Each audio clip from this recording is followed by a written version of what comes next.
Good morning, good afternoon. Hey, Chirag, how are you? So glad to be here.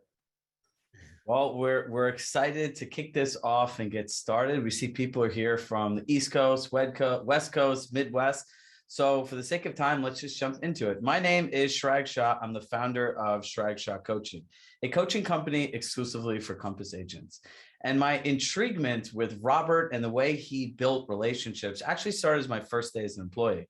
I got this phone call. I had the Compass directory on my phone. I looked down, it says Robert Reffkin.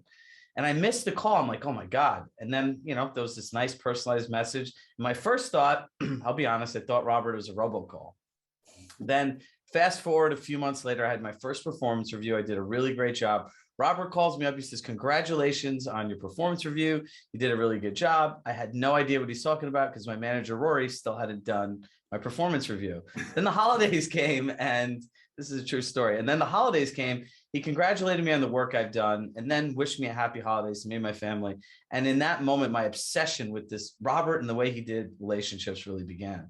And it wasn't until I had a coaching call, with one of my clients, Ben Moss, who's our national director of sports entertainment. He was talking about how Robert authentically stayed in touch with him for 2.5 years before he joined Compass. And in that moment, Robert, the light bulb went off. I was like, imagine if we could synthesize the way that Robert stayed in touch with people in such a genuine way and provided it to every agent in their business so they could do it too. And that was actually how the Robert Reffkin action plan, this whole idea and concept that we're going to share with you today, was born. Robert? Well, Chirag, thanks for inviting me here today. I brought my Obsess About Opportunity cup. Obsess About Opportunity. I have a different cup for every entrepreneurship principle. If you want to get your own, just email me. I'll tell you how to get them. But I think it's in the gift center, the Client Compass gift center.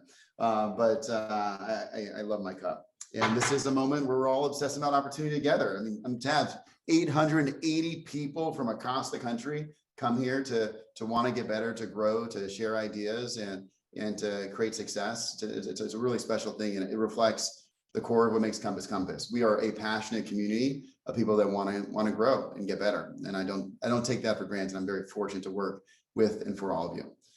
Look, today it was all Chirag's idea. He was obsessed about opportunity, and he said that I should create an action plan of what I would do if I was an agent. Now, you all know the majority of transactions in this country come from repeat clients. So it's 75% come from repeat clients. The next 20% are from referrals from people in your sphere of influence, whether it's a past client or just a friend. So that's the business. And that's really our focus as a company. There's leads as well. It's 5%. It's a good strategy for some, but the most money is in the relationships. And so I created an action plan, which I can share with you in a moment. Everyone now has access to it, of what I would do. I want to get better every day, but it's really, I'd say the two principles of it are showing your sphere that you reflecting two things: care and consistency.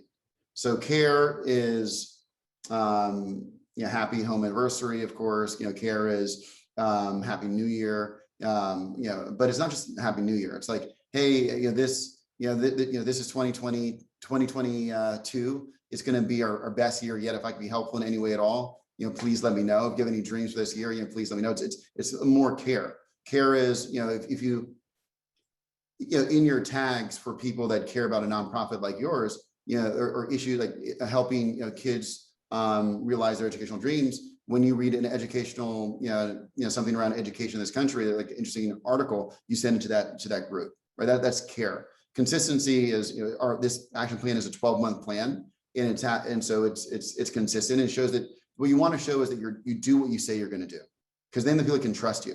If you show care, you're a good person, you care, you're going to go above and beyond in consistency, like you do what you say you're going to do. That's when people want to help you, work with you, be a part of your efforts. And I'd say of the majority of investors that I have at Compass before we went public were from my sphere of influence, for certain. The majority of donors for the nonprofit I founded, the 50 marathons that I ran to raise $1 million for nonprofits, or the Charter School, clearly sphere of influence. And why did they feel comfortable either donating or giving the money?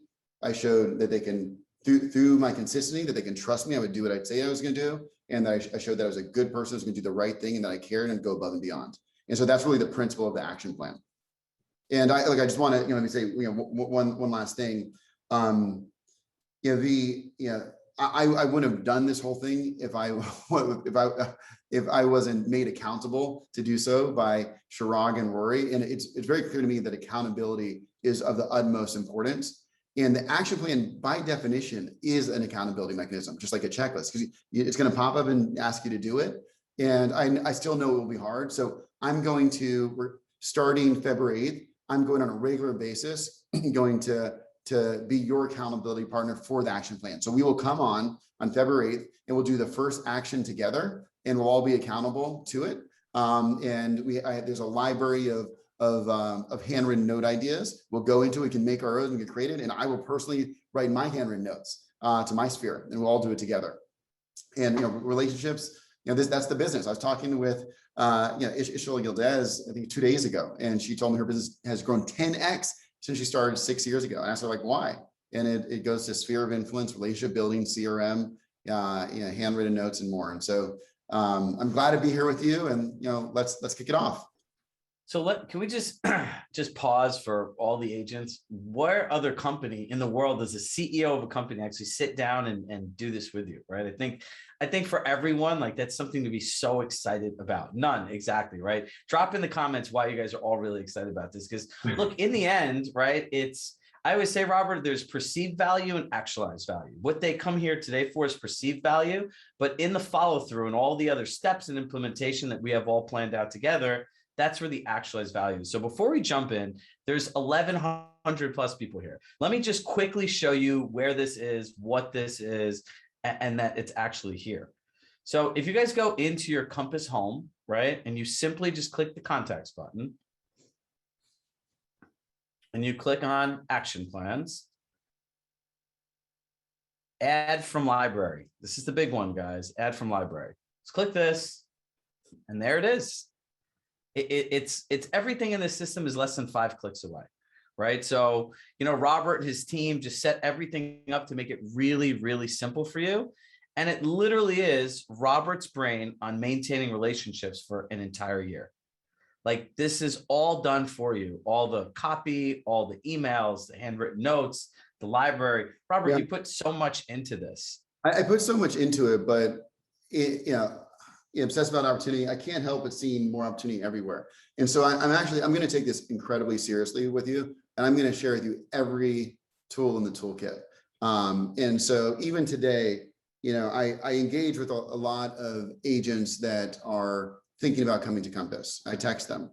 And then I learned from my dear friend, Eugene Litvak, that you can create, and at the accountability session, we'll do this, because I think when I force myself to do it, much more learnings will come out of it. You can make it so that you can type in, if I type in ATY, it says, and thank you, let's just do it together. If I type in ATY, and it says, and thank you for being open to learning more about us. Right? That's boom. Because I know when I'm engaging, blah, blah, blah, blah, and thank you for learning more about us. Or I can say, let me type in something else. SGT. Then I push enter, and it says, so glad to hear. I hope I get the chance to work with you and for you. If I can ever be helpful in any way, please let me know. So those are genuine statements. Those are genuine. That's what I mean. That's what I feel. They say 1 out of 10 times they want to get on the phone, we talk. But you got to make it fast. Because if it's too hard to think, you're not going to do it. And they're like, the number one competitor to your potential is you. It's you allowing some excuse that's really not, the excuse is following, like, I don't know what to do, and a half a second went by. And so we'll walk through that and how to move really quickly, create your my hashtags for, I have hashtags for all of our principles. So if I write OAO, oh shoot, I'm sorry. OAO. I'm getting excited. But then I guess this hashtag obsessed about opportunity. Because when I'm emailing people in the company, I want to communicate our values all the time.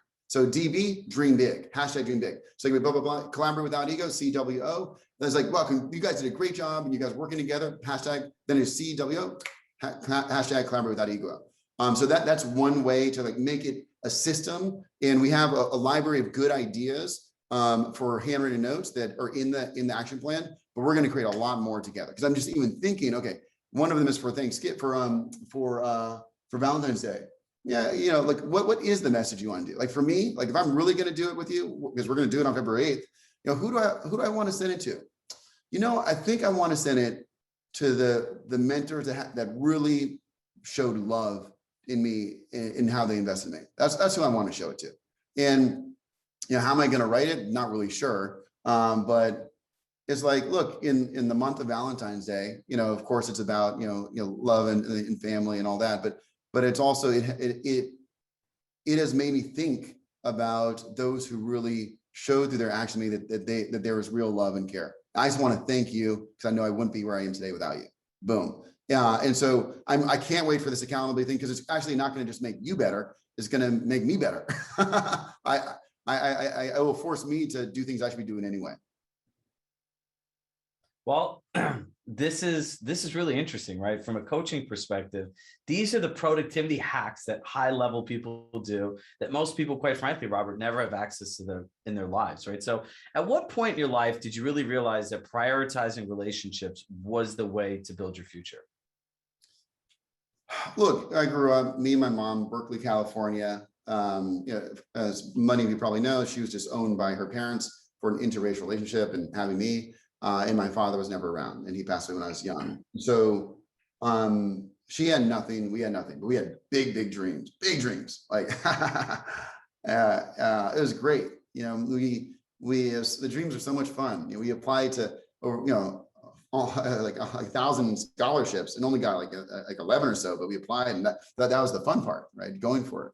But always dreaming, yeah, as any good entrepreneur does. And my mom was an entrepreneur my entire life and still is today. What she did that was so smart, which really I think it was like the thing, is she had me apply to 6 different nonprofits in high school.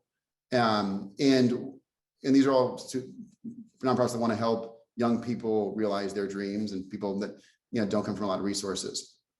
And what it did is it turned the psychologists some people had, and my friends, oh, everyone's out to get you, you know, life's not fair, you know, all this like negativity, and turned into, wow, everyone wants to help me. There are all these people, like I'm these 6, not like there's all these applications of people that want to help me. And then they all have they have staff and they have boards and they have donors and everyone wants to help. And I could go and just look and just write a note to them and they'll talk to me and give me advice and maybe give me an internship. And so it turned this perspective that there's opportunity everywhere around you, an abundance mindset.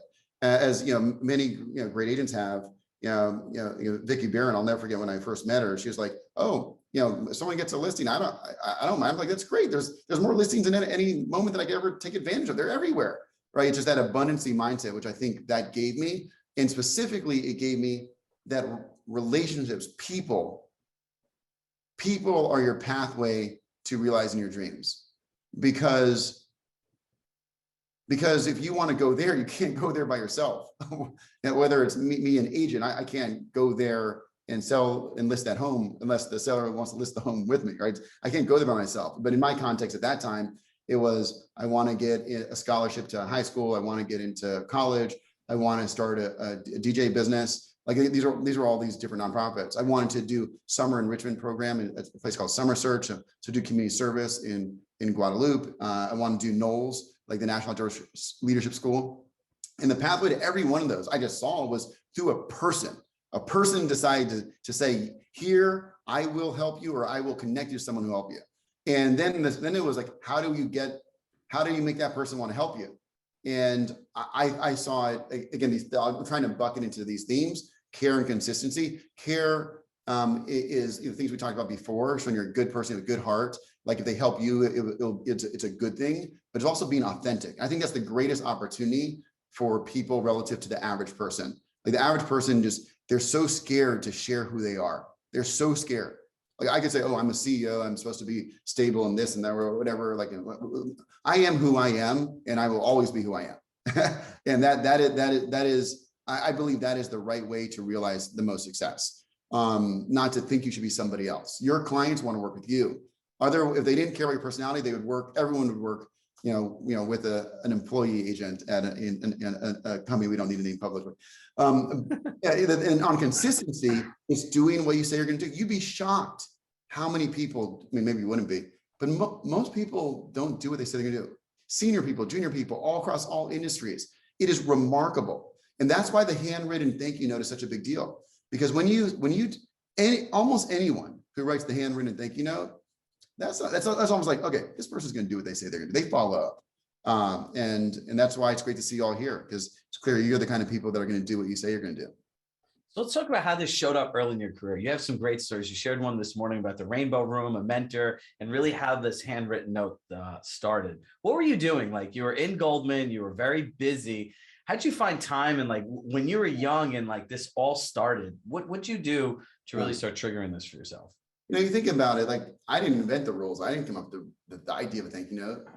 Companies like Cranes, which are, sell millions and millions of notes in a year. Like,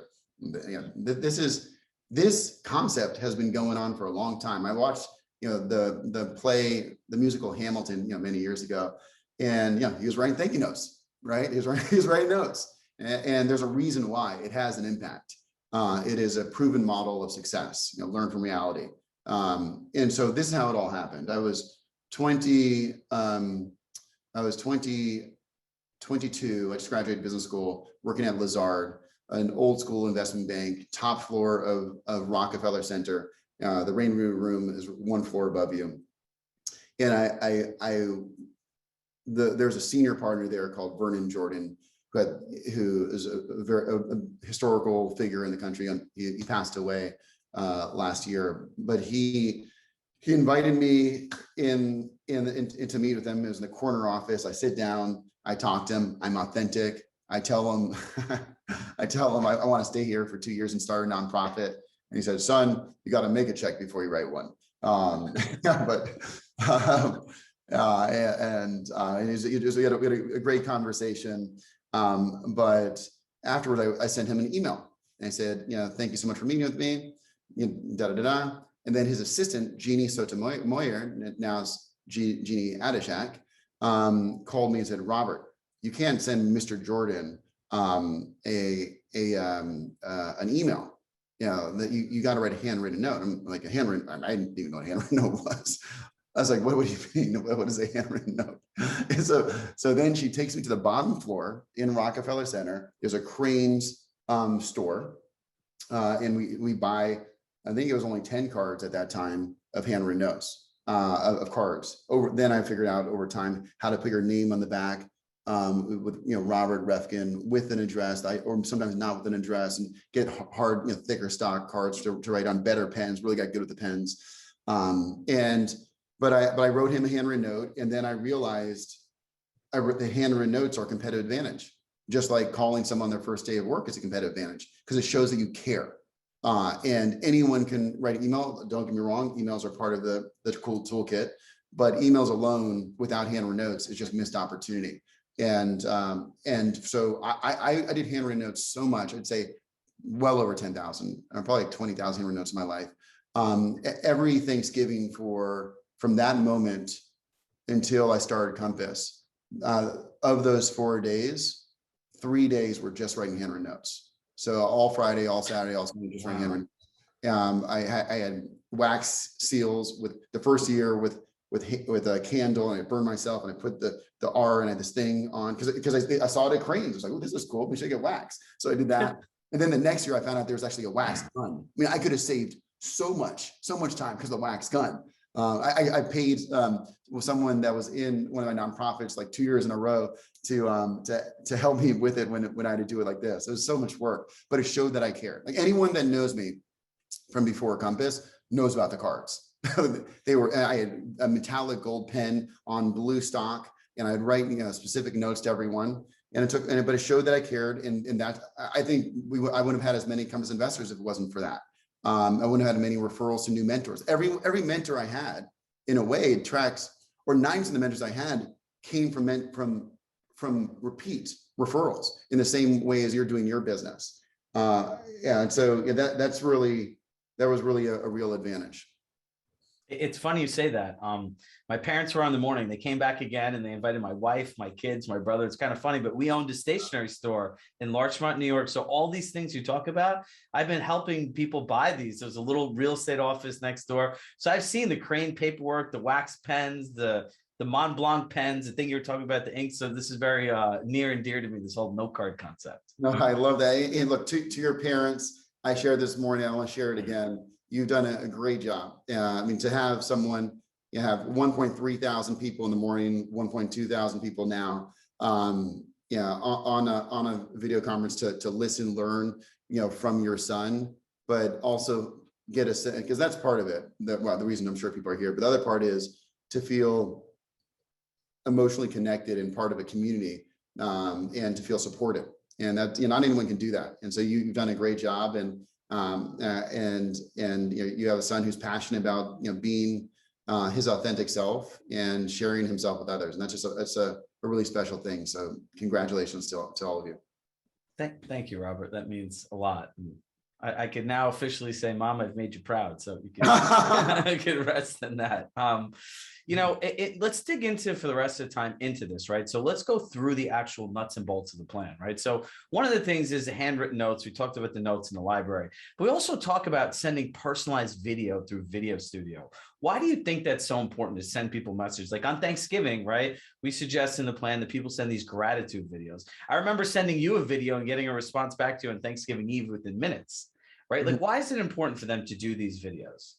Yeah. So look, every tool that we have created, it wasn't our idea. I didn't say, hey, I want to create video messages. Every tool that exists in Compass, there are at least 10 to 20% of agents in the company that say, I depend on this thing for my business. I depend on checklists for my business. I depend on business tracker for my business. That'd be the I think Active Pipe or Sana. I depend on video messaging. I mean you know the name of that company. I try not to use names of companies, but as Tom Ferry has said, video messaging lets you emotionally connect with your clients in a way that words just can't do. And so you have words, then you have images. Remember our agent lifestyle photography, bring your personality into collateral, looking at Jason Saft. And he's showing, like, he's doing staging to show how much he cares, right? Shows it consistently doing that, right? And then you have video. Now, the thing that I would again highlight, it lets you emotionally connect, and it has a higher open rate. That said, I promise you half the agents in the country at our company will say, it's not for my client base. They don't do that. I'm certain of that. Now, I promise you, I think it's so easy to say, this thing isn't for me. What I would urge every one of you to do is, and I was thinking, like, is that kind of like the people say, when I was younger, oh, everyone, there's not an opportunity around for me. But then I got into the mind state of, wow, everyone wants to help me. So instead of saying, like, this stuff isn't for me, say, like, I know 10 to 20% of agents say they can't live without everything that's in here. Let me make sure, how could I use it? If you had to use it, how would you? Kind of forcing yourself. Now, so here's some examples.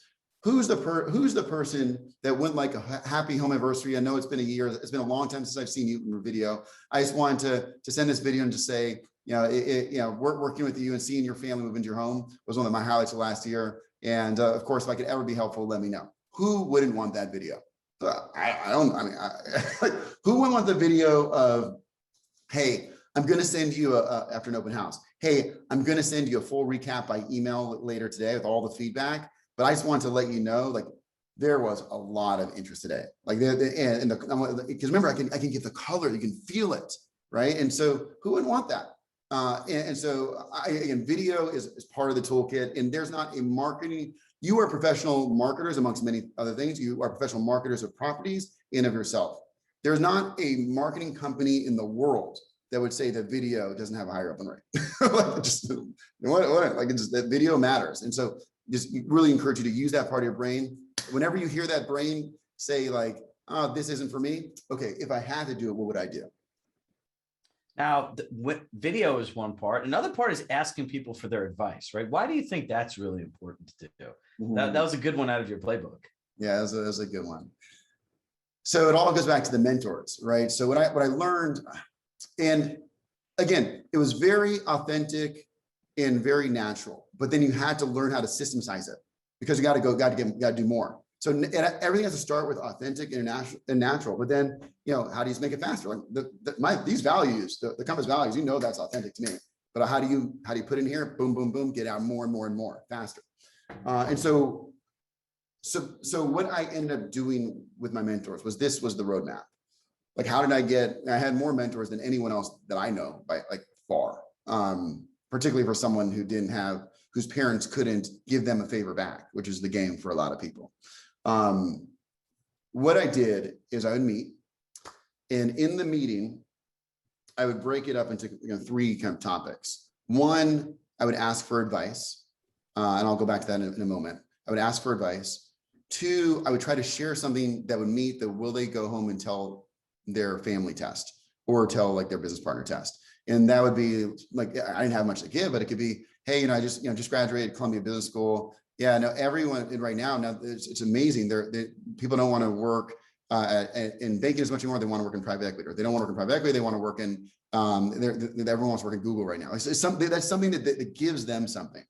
And then lastly, I would try to have a conversation about something that was personal, or like, hey, when do you know the right time is to get married? And by the way, the answers to that were fascinating. We could talk about it at a different time. but when do you know? And it was like, all 3 things were genuine, but I got better at just going for it over time. Now, the reason why I would ask for advice, 1, of course, I want advice, but 2, I needed to prove to them I would do what I would say I would do. How many, because so many people don't do it, so many everywhere. I knew that like, if I just did what I said I would do, then they would want to give me more advice and they would feel invested in my career because they made me. Like, and so I'd ask for advice, then write the handwritten note and the email immediately following. I would, again, FedEx handwritten notes. So they'd be there in the first thing the next morning. Right? I went all in. Again, obsessed about opportunity. And then what the handwritten note would say is like, it was a pleasure meeting you. I got really good at like, remember, you have to get good at going fast or not having that thing in your mind say, don't do it, or like getting stuck. So I'd say, it was a pleasure meeting you. I really enjoyed the conversation and I appreciate the advice, particularly your thank you very much. I look forward to hopefully getting to know you better over time. Boom. And then a month later, I would send another handwritten note and an email saying, thank you for your advice. I use your advice. I'd make sure I used it. And this is how it helped me. Right. And they're like, look, what you're going to use my advice to think, oh, I guess I feel good about myself. I'm making this young man. Then a month later, I'd say, your advice was, really helpful in the past, Would you be open to getting together again? And then I'd meet them a month later. And so basically every 3 months, I would meet these people in this massive rotation. And then they started connecting to all these people. And that was really how it happened. That's incredible. All right. So before we go, just a quick recap for everyone. This is an action plan. It's live in the action plan library. We're going to email everyone all the steps, all the follow-up and everything else. We'll put a link after Robert goes into just a step-by-step screenshot thing as well, because we obsess over the opportunity of having this. Robert, before you go, what's your last bit of advice for every agent here? Yeah, like the last bit of advice is just have that it's mindset. I know it's hard, but that's your greatest asset and your greatest liability, right? I have hard days. I have hard things, but you just got to bounce back with passion. BBP, right? Down BBWP and then hashtag. But you gotta move fast and just get to positivity and just keep on trying to grow. And not keep on trying to, again, I just see so many people get in their own way. What I would just say, almost like challenge yourself. What are 5 tools or things that you've said in the last month is not for me? Almost challenge yourself. Just take those 5, say if you had to do it, what would you do? How would you use it? and then try it. Again, anyone, video messaging, yeah, anyone who sends that to a client, yeah, happy anniversary. It's been a year. I hope I've been watching you on social media. I've been seeing you a lot. It seems like things are going great. I can't wait till COVID's over. I can't wait to see you in person. Any client who gets that is going to feel appreciated, feel valued, feel like you care, and feel like they can trust you with a referral. All right, take care. Thank you so much. And Chirag, I really can't tell you how much I appreciate your leadership here, culture, community, growth, passion. You know, that's what we have to be about as a company, and you reflect the best of it. So thank you.